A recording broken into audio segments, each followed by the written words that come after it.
اجيب سمسم عشان اعمل طحينة، لقيت الطحينة الكيلو ب160 جنيه.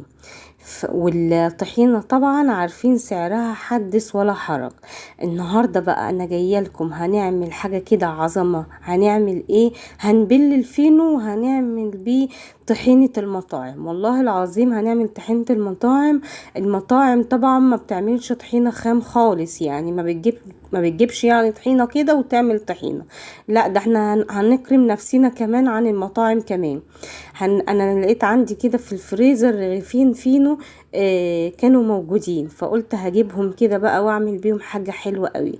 تقدري برضو تحوشي كده لما الولاد مثلا بيفوضوا مثلا فينو، الولاد بيرموا نص الفينو، اوعي ترميه، حوشيه كده وتعالي هنعمل بيه طحينة. احنا مش هنرمي اي حاجة خالص، وهنتحدى اي غلا بإذن الله.